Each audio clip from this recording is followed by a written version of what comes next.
right, well, thank you. Thanks, Bill. Thanks for coming, everybody. And she said, my name's Joel Arnold.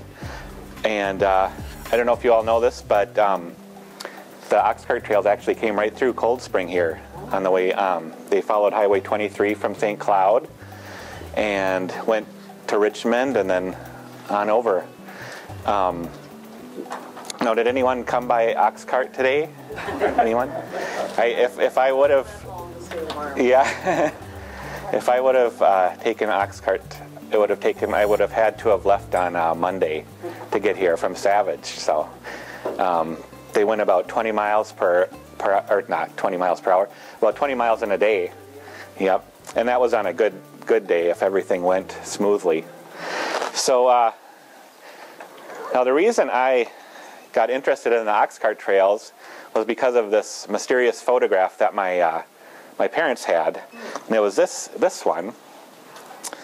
It was one of our ancestors, and our family lore said that this was she was a Pembina from Pembina, North Dakota, Ojibwe woman, and so that's what I always thought growing up. But that was all we knew about her, and so I wanted to do a little research and figure out who this really was, like what her name was and how she was related to us.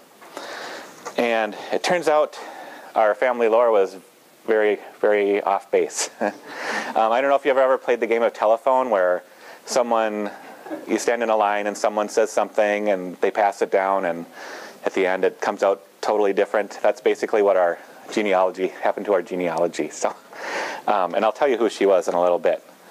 But she's the one who got me interested in the ox cart trails. And because I originally started doing some research on Pembina, which I don't know if you know where that is. It's in North Dakota, right up near the Canadian border. And as I was researching Pembina, I discovered that it was a very important part of the ox cart trails, or Red River trails as they're also called.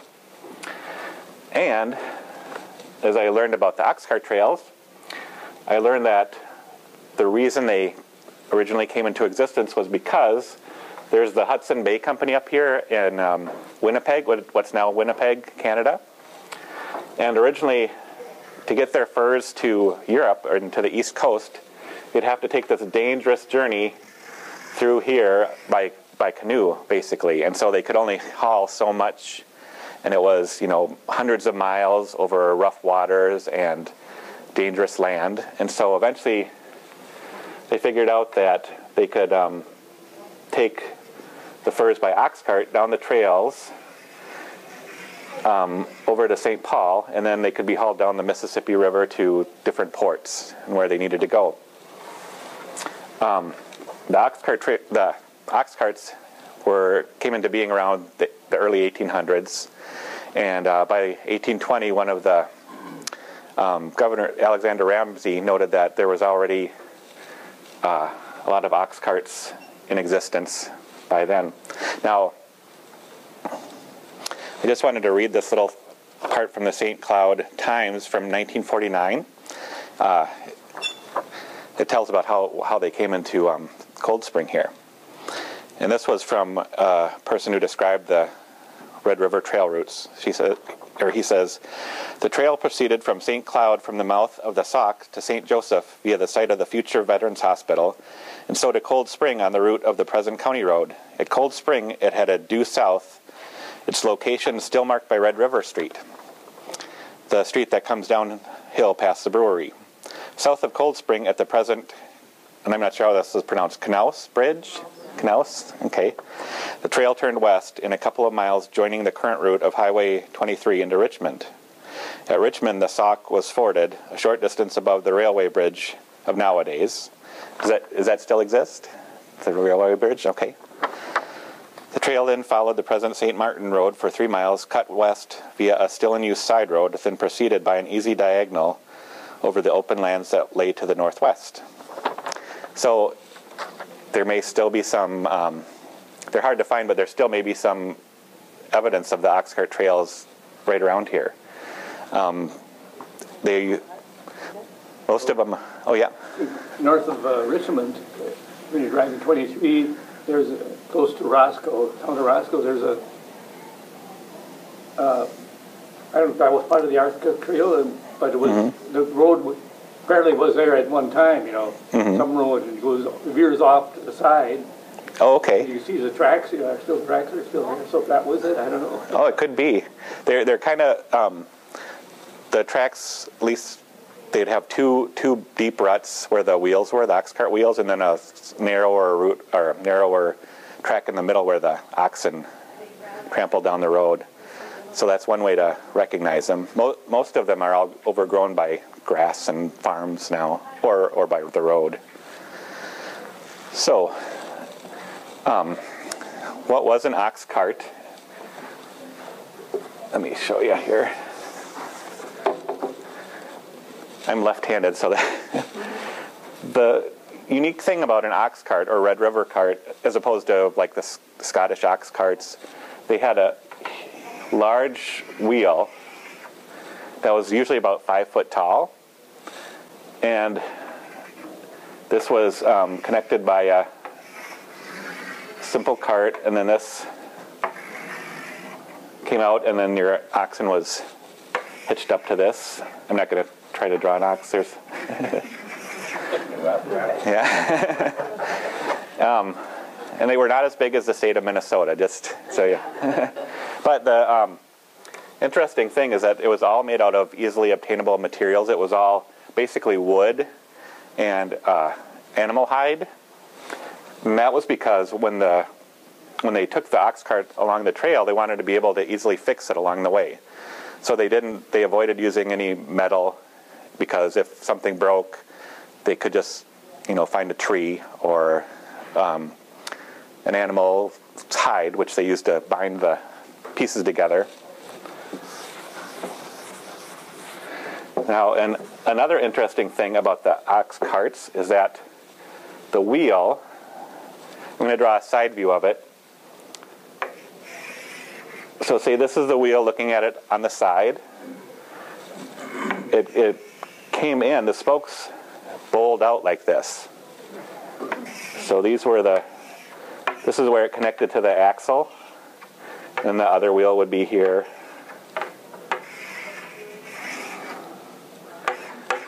I don't know if you can all see that. And that allowed it to, and the rims of the wheels were about the width of your hand or so, and it allowed it to travel over marshy land very easily. Also, you could take the wheels off and put it underneath the cart and ford rivers that way. It would float across the river when they needed to do that. Another very notorious thing about these ox carts is that they were very noisy. Since the axle here, it was wood on wood, and they didn't use any grease, because along the trail, dust would stick onto grease and would keep gumming up the works. And so, since wood grinding on wood would create this awful squeaking noise, and I've seen different accounts where some say you could hear it from 2 miles away, some said 6 miles away, some said 10 miles away. I think it might be exaggerating a little bit, but there's one account here. They say that it was nicknamed the Northwest Fiddle. And let's see, Canadian poet Charles Mayer wrote, "It is like no sound I have ever heard in my life, and makes your blood run cold. To hear 1,000 of those wheels groaning and creaking at one time is a sound never to be forgotten. It is simply hellish." So if you can imagine, back in the 1800s, if you're living out in a rural area, which most of the places were, if you start hearing something, you'd probably think it was like some insect hovering around your head, and then a few hours later it would keep getting louder and louder, and you'd think you're losing your mind, I would think, and until it's real loud, and then you'd see this large caravan of carts coming along, and the procession of these carts, which could sometimes be up to 600 carts long, would take hours to pass by, and then plus, leaving your area, you'd hear it for more hours. So I would think that would be a good time to invent earplugs or something along those. So another neat thing about the carts is that you could take your buffalo hide or a piece of canvas, and when you wanted to sleep at night, you just put it over the cart or tip it over, and you could have your own makeshift shelter. The rim of the wheels and the parts of the cart that were tied together, they used wet animal hide, and so they'd tie it together and let it dry, and it would get super tight and hold it together very well. Now there were more than one trail. Of course, what I drew here is called the West Plains Trail, and it came down and followed the glacial ridge here, which is sort of there was a glacier around this area of Minnesota and Canada, and it created a ridge, a glacial ridge here.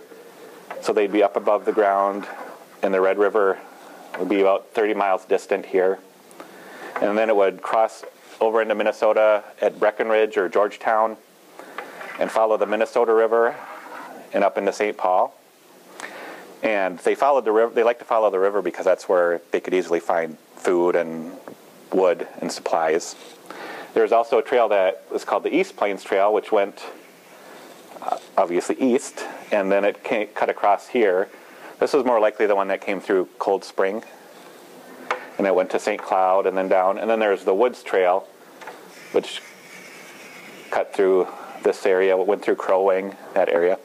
And it would depend on which trail they took. It often depended on whether the Sioux Indians were in that area or not, because they wanted, a lot of the people who drove the ox carts were Métis, which is, they had a Ojibwe parent and a European parent, and so they didn't always get along with the Sioux Indians, and so they would have tried to avoid going through their territory, and so that would kind of help determine which way they would travel. All right, so I'm going to read a little bit of my book. My book is about a 13-year-old Métis girl whose mother has passed away before this starts, and her father is a photographer in Pembina. And the day after a caravan of ox cart drivers leaves to St. Paul, the father decides he wants to catch up to them and move his photography business to St. Paul. But they have a little trouble catching up to them along the way. But before we get into that, I want to read about how this caravan of ox carts would come through a town like Pembina. It was a big time for celebration because in Pembina, since a lot of the Métis people lived around there, it would be kind of their big going away, a big going away party for them.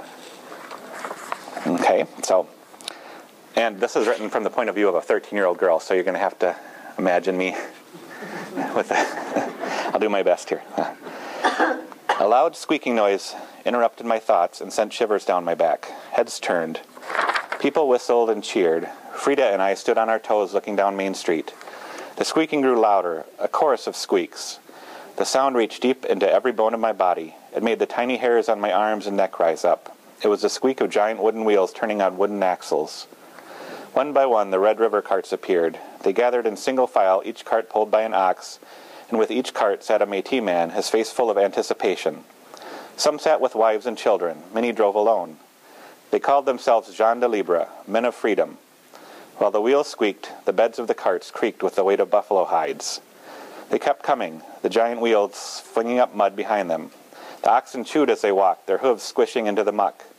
While the first cart stopped to wait for those behind, the drivers jumped from their carts and greeted one another. They slapped each other's backs, lit pipes, waved and smiled.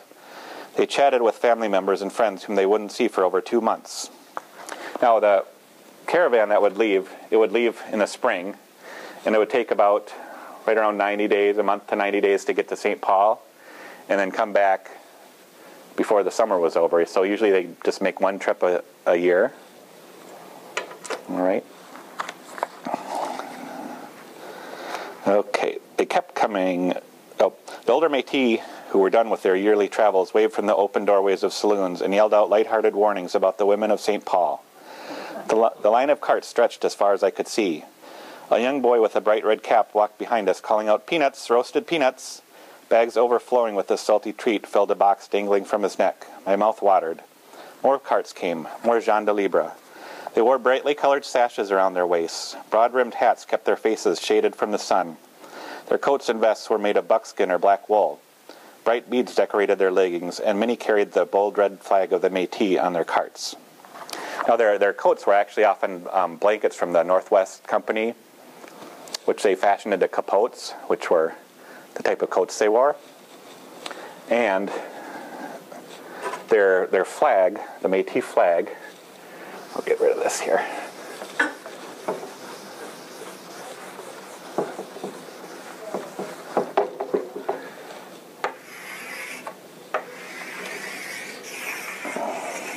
Was basically an infinity symbol lying like this.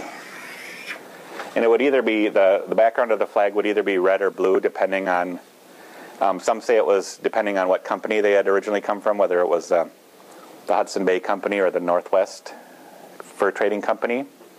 Others say it symbolized different things, like some say the red symbolized blood, but I can't find a account that actually says what they actually mean, but that's what their flags look like. Oh, the sash. I brought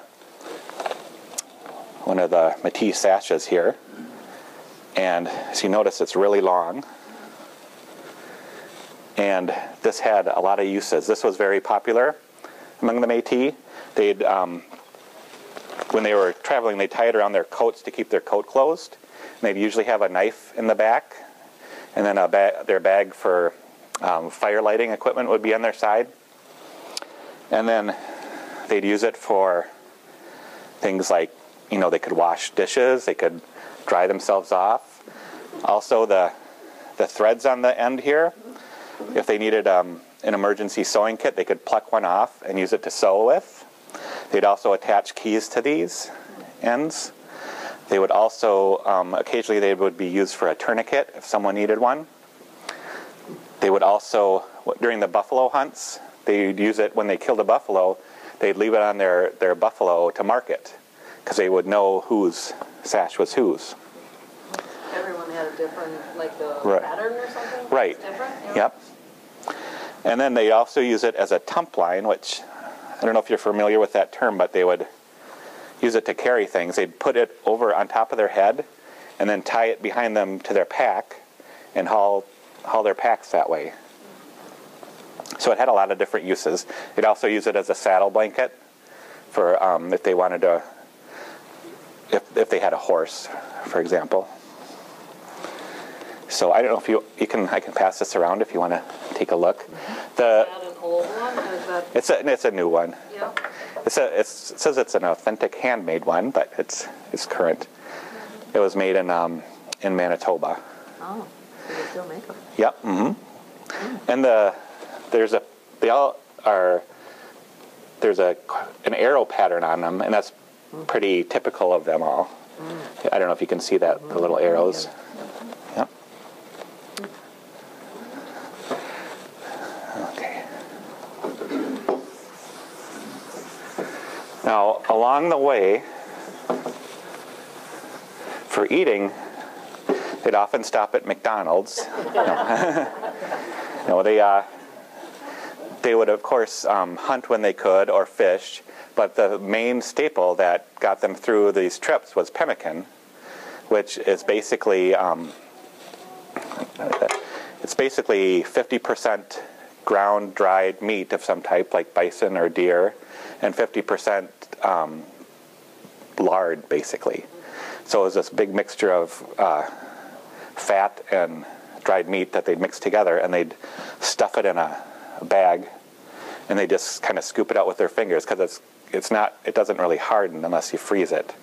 And they'd scoop it out and eat it, and that provided a lot of protein and carbohydrates and kept them going. Sometimes they'd mix berries with it to give it a little flavor, but Was there one driver per cart, or were there more than? There was a 600 carts. Were there 600?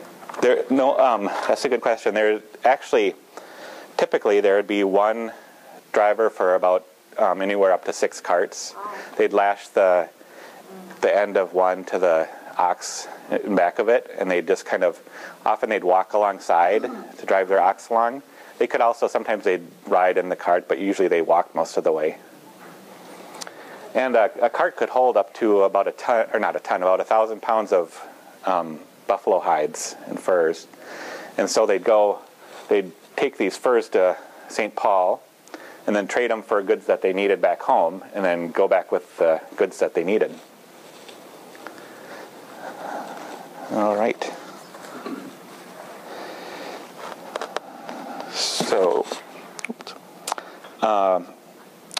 So Frida's talking about the ox cart caravan going by. She says, I'd seen most of them before. Many had their photographs taken in Papa's studio. They lived in wooden huts and cabins on the edge of town most of the year, but now was the time for travel. It was off to St. Paul to sell and trade their piles of buffalo hides. An old man as wrinkled and ripe as a rotten apple stumbled out of a saloon with a drink in hand to wish the travelers well. Family members of the drivers hugged their loved ones and wouldn't let go. Faces were wet with tears, some bright with smiles. A woman played a lively tune on a fiddle while a young boy clapped and sang along. More children surrounded her, dancing a Métis jig. Now, a Métis jig is a dance that they basically start out at a certain tempo and get faster and faster until they couldn't keep up, and the better dancers would be the ones who could dance the fastest. So, Frida and I walked up and down the boardwalk, waving at the drivers. Joe Chambeau rode the lead cart. I recognized him from Papa's studio. He winked at me when I passed. I reached up and gave him the yellow tulip I had tucked in my pocket earlier that morning. He leaned over and kissed my hand. The photographer's daughter, he said in the Métis language. I blushed. He tucked the stem of the flower in his bright red and orange sash. He turned around and lifted the bold red Métis flag with its gold lazy 8 in the middle and waved it back and forth in great arcs to signal the other drivers. He put his thumb and forefinger in his mouth and gave a loud whistle. Alone, he shouted. Let's go. There was the sound of cracking whips and men shouting "Ha!" to their oxen. The giant wheels, taller than most of the men, began to turn, and the great chorus of squeaking started once again. The sound set my teeth on edge as if I'd bitten a tin plate. We clapped and cheered and walked alongside the slow-moving carts, blowing kisses to the men and laughing at their bad jokes. So the father in this is a photographer, and back then, to take pictures, they had a process where they made carte de visites, which is a little card. This is actually, I had this blown up for this presentation, but it's actually a smaller photograph about this big. And what they did was they take the stiff paper and soak it in egg whites and salt, and then put it in a bath of silver nitrate. And then they take their negative of the picture and put that over this piece of paper and let the sun shine through it for a few hours until an image appeared on the paper. And those became very popular during the Civil War because they were cheap and easy to make. And before people went off to fight, they could, leave their loved ones with their picture. And that's basically how a lot of photography became very personal and popular. So, another neat thing in case you're doing genealogy, the Minnesota Historical Society has a database of Minnesota photographers. So if you look on the bottom, if you have any of these old photographs, you can look at the company and put it into their database, and it'll tell you about that particular studio, like where they're, who ran it and what years they were around. And that helped me date this photo from, because the Schlattman brothers in St. Paul were around in the 1880s, basically. So I knew that this was from the 1880s. Okay. So, Claire and her father are going around trying to catch up to this caravan of Métis travelers. And unfortunately, the father is not quite as competent as he thought he might be. And so they're always just a little behind. All right. So Early the next morning, this is a few days after they left, Papa chipped the dirt off his boots. A layer of frost made the tall prairie grass bow beneath its weight. A dozen black flies hovered about Bonebag's, that's the name of the ox, steaming face and ears. I caught the ox looking at me while I adjusted Mama's wedding dress beneath my coat. Oh, that's one thing I forgot to mention. When they left, she was only allowed to take one thing with her, and to remember her mother, she took her mother's wedding dress.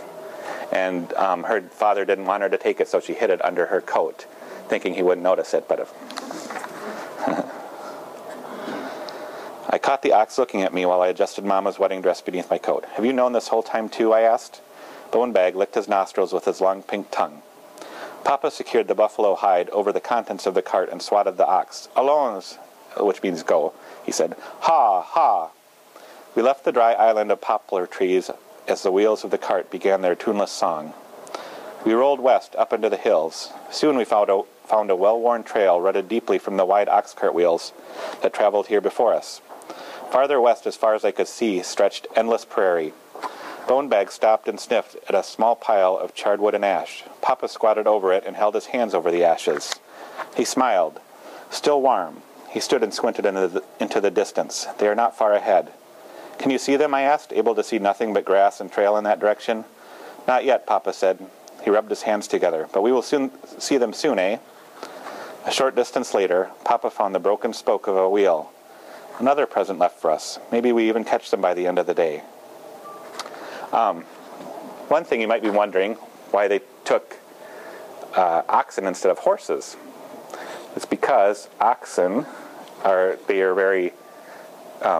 they go slow, but they're steady and they're strong. Also, their hooves are cloven, basically, which means they have this split in the middle.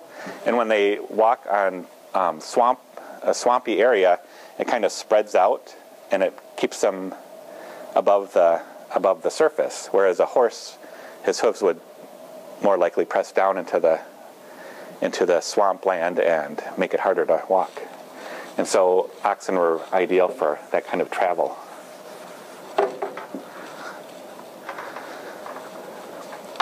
Would it always be a single oxen per cart or multiple? It'd be a single one, generally. Yep.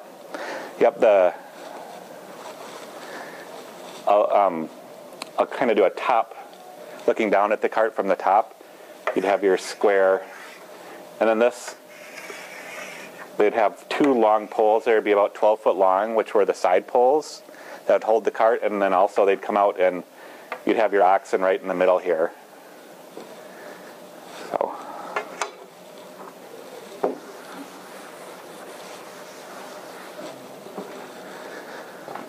All right. Joel, what of your research directed you to this story? Is there a tie to the research and why this connected for you? Well, when I was trying to find out who this woman was, I was having a hard time, and I basically decided to make up a story of what it might have been like for her traveling. Now, it turns out she is not an Ojibwe woman from Pembina. She's actually French, and I don't think she'd ever been to Pembina before. But her name is Lucy DeMar, and she's my my great-great-great-grandmother. And she's actually lived in she originally was from France and then moved to Prairie du Chien, Wisconsin, and she ran a tavern with her husband. Her husband died early, and then that's shortly after she met my great-great-great-grandfather, who was actually, he was Métis. And it was kind of neat because I just a year ago I found her grave in St. Paul, and it's she died in 92, and her gravestone is kind of a pillar like this, and there's a concrete, I don't know if it's concrete or cement of some sort, ball on top.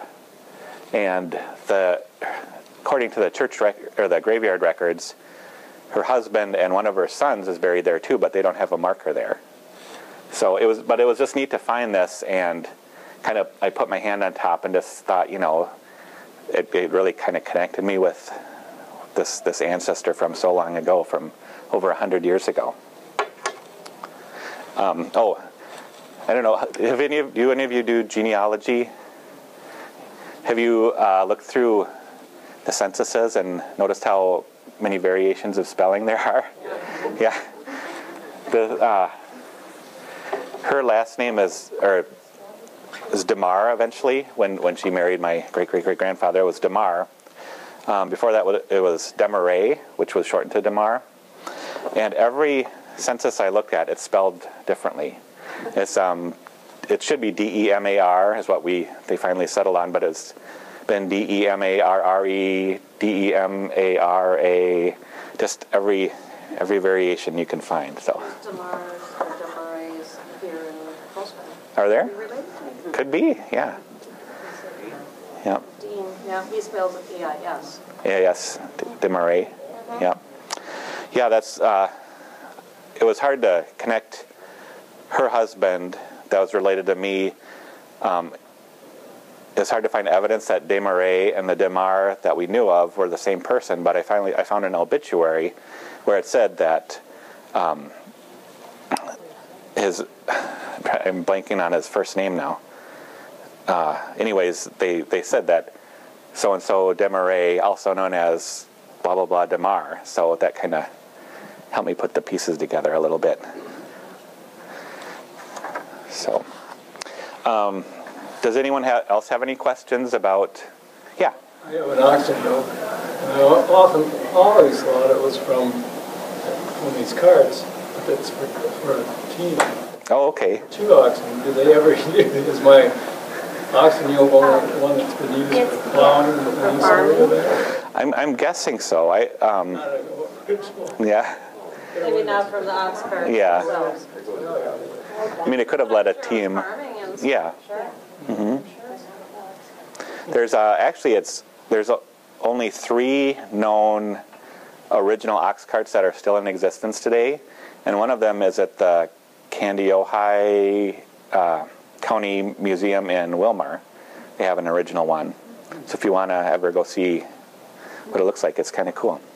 Are there a lot of, like books and things like that have history of the ox cart trail that you were able to get, or like from newspapers and things, or how did you create the story to make it as real as possible? There is a good book about that showed the different routes of the ox cart trails. So basically, I looked up these places on a map, and I traveled to some of them, and I did a lot of research on the ecology and the flora and fauna of the time to try to get that right about the different prairie grasses and the different animals that would have been around at that time. Of course, it's changed a lot since then. So I hope I got it right. There are a few things I did get wrong. I noticed afterwards where when they're traveling along the West Plains Trail, they mentioned how they can see the Red River from there, and it reminded them of home. But actually, that trail is about 30 miles from the Red River, so they could, yeah, yeah, they had really good eyes. And the reason the ox cart trails eventually went away was because of the railroads came in the 1870s and made them pretty much obsolete. And I don't know if you probably know the Red River flows north, right? Yep, which is kind of unusual. I drove up there last summer all the way up to Pembina, and it is I don't know if you've driven up there, it's very flat land. And it must have been quite a long, not too exciting trip for the most part, I'm guessing. Yeah. Yeah. So not to give away the whole story of your book, but can you give us just some more pieces of how that fits together? Sure, yeah. The story is basically about their journey, and they encounter a herd of bison, and they encounter wolves. They also encounter Little Crow, who the story takes place in 1862 during the Civil War, but it's really doesn't have much to do with the Civil War. But they encounter Little Crow, who was instrumental in the Dakota uprising of that year later too. So I tried to fit it in with some historical events of the time. They also, in Wasioja, Minnesota, which is near Casson and Manorville, I don't know if you're familiar with that area, by little north of Rochester, there is an old seminary there where all the boys who were part of the seminary went off to fight in the Civil War, and then they never came back. Now, it doesn't. That doesn't mean they all died. They just never came back to the seminary, and you can still see the remains of that.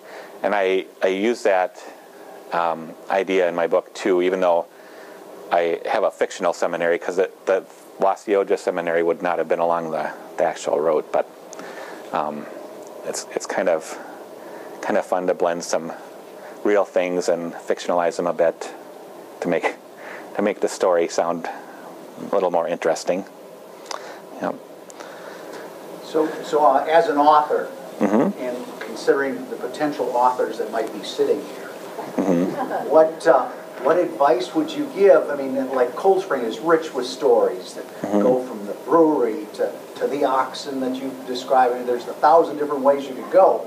But you know, what would you advise in the sense of what makes a good story in terms of a foundation like you did, and how do you go forward? You know, give us a little of that puzzle. Well, I think it's important for people to write down their family histories as much as they can, because I just think it's really interesting. None of my ancestors wrote down anything, and so it's hard to know what life was really like. I mean, I have my parents, and they can tell me as much as they know, but otherwise, I mean, I wish some of my ancestors would have kept a journal or something. So I would just write what you know, and I love doing research, so that was half the fun of writing this. Ask other people, ask around about any old stories they might have. Go use the Historical Society for research, and there's a lot of stuff on the internet now too that you can access. Just go with what interests you too, because this was for me it was an interesting story. Because I have other ancestors from other places, but it just didn't appeal to me as much. I mean, I would like to research them too eventually, but yeah.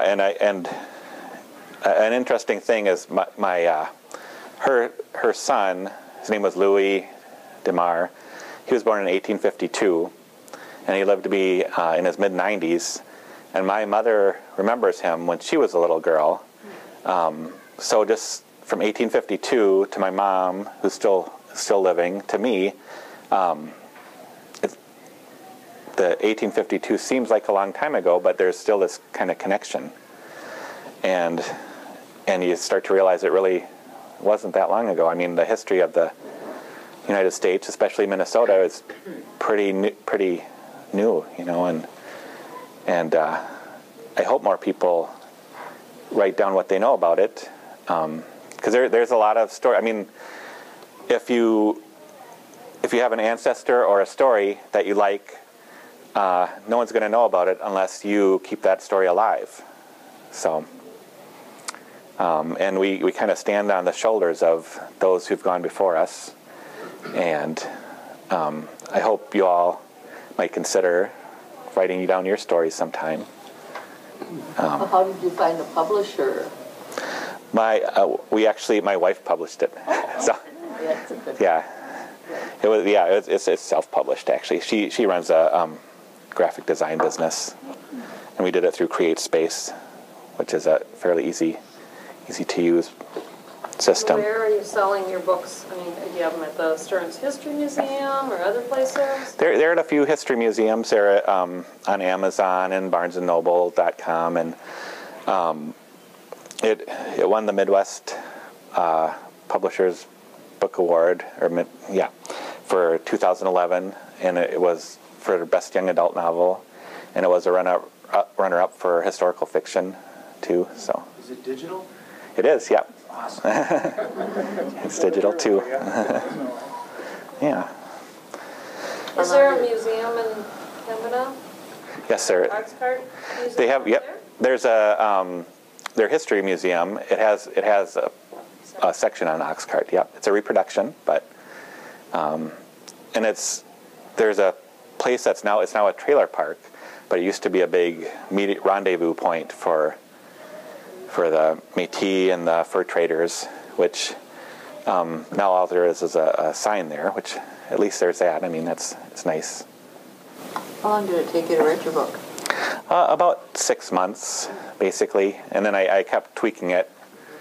I had an agent for it at one point, but we were never able to place it with a major publisher, so I took it into my own hands.